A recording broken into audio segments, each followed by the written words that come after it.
만시지탄입니다. 정치수사로 탄핵당한 전 대통령을 임기 내내 감옥에 가두어 놓고 노무현 전 대통령 수사 보복으로 이명박 전 대통령도 정치수사로 가두어 놓고 이제 와서 퇴임을 앞두고 겁이 났던 모양입니다. 이번에 두 전직 대통령을 또 갈라치기 사면을 해서 반대 진영 분열을 획책하는 것은 참으로 교활한 술책입니다. 반관계로 야당 후보를 선택해 하고 또 다른 이관계로 야당 대선 전선을 갈라치기 하는 수법은 가히 놀랍습니다. 다만 거기에 놀아나는 우리가 안타깝습니다.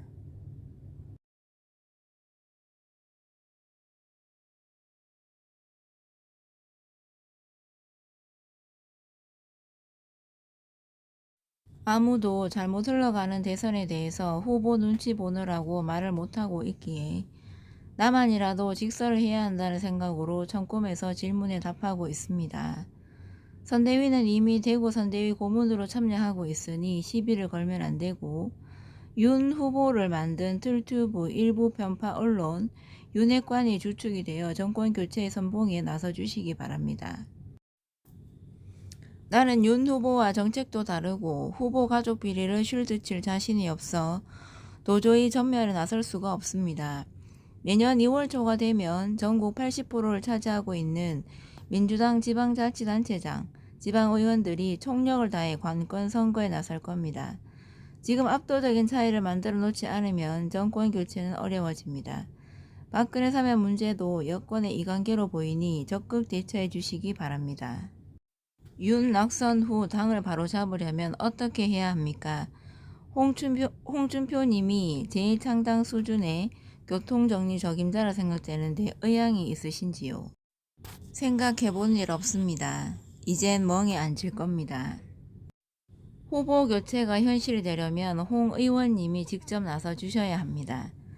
윤석열은 문재인의 협박으로 사퇴를 못할 것이고 그 주변에 사기 탄핵 세력들이 꽁꽁 둘러싸여 있기 때문에 후보 교체를 원하는 국민들과 함께 홍 의원님이 앞장서서 여론을 형성하셔야 후보 교체에 한 걸음씩 다가가실 수 있을 겁니다. 그건 말도 안 되는 주문입니다.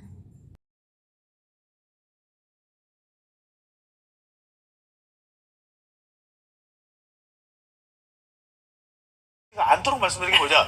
4명의 남자가 중요합니다. 네. 김종인, 이준석, 홍준표, 안철수.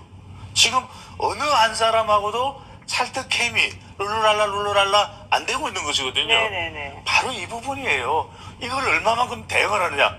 대표님, 제 말은 이준석 대표님의 말과 똑같습니다. 이걸 해줘야지.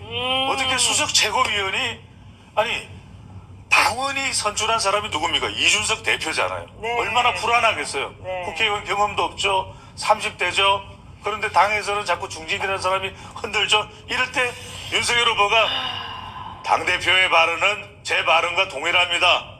흔드는 사람들은 선대위에서 윤핵관이 뭐예요? 그딴 거 다 집어쳐요.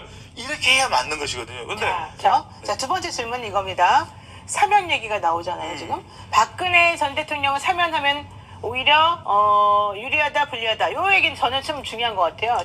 그럼 박근혜 씨를 누가 감옥에 보냈느냐라는 얘기가 나오겠지. 그러면 책임론이 대두가 되겠죠. 네네. 그럼 그 책임론의 한 가운데에서 영원히 자유로울 수 없는 바로 그분이 나오겠죠. 그럼 그분은 이 대척점에 있지 않겠어요? 그럼 어떻게 되겠어요? 대통합을 이루든지 완전히 정리를 하든지 이렇게 가는 거 아니겠습니까? 자, 먼저 사면이 된다. 네. 박근혜, 이명박 전 대통령 일단 사면은 불발됐죠. 그런데 사면이 될 경우에는 가장 타격을 입는 사람은 윤석열 후보일 수밖에 없어요. 그런데 사면이 될 경우에는 가장 타격을 입는 사람은 윤석열 후보일 수밖에 없어요. 그런데 사면이 될 경우에는 가장 타격을 입는 사람은 윤석열 후보일 수밖에 없어요. 왜냐하면 탄핵의 강을 건너야 되는데 박근혜 전 대통령이 나오는 순간 탄핵의 강을 건널 수가 없는 거죠. 왜? 아니, 박근혜 전 대통령 국정농단 수사한 사람이 누구예요? 이렇게 되면 그러니까요. 완전히 지지층 자체가 윤 후보의 가장 큰 지지 기반은 국민의힘 지지층, TK, 그리고 보수층이거든요. 네. 타격을 받을 수밖에 없어요. 물론 여지는 있습니다. 이재명 후보도 주로 중도 진보나 중도층에서 지지를 해서 하이 왜 사면하고 그래? 아직도 사면에 대해서 반대 여론이 높기 때문에 네. MZ세대나 여성 중도층에게 영향을 줄 수 있겠지만 윤석열 후보는 이거 아닌 밤중에 이게 뭐야 홍두깨야 날벼락이 될 수가 있는 거죠. 그만큼 그렇죠. 지금 당장은 심지어는 여당 지지층 여권 내에서도 반대겠지만 네. 윤석열 후보도 반길 리는 없는 것이죠. 그래. 선거 공학적으로는 그렇습니다. 정치 공학적으로 그런데 어떤 상황이 도출될지 몰라요.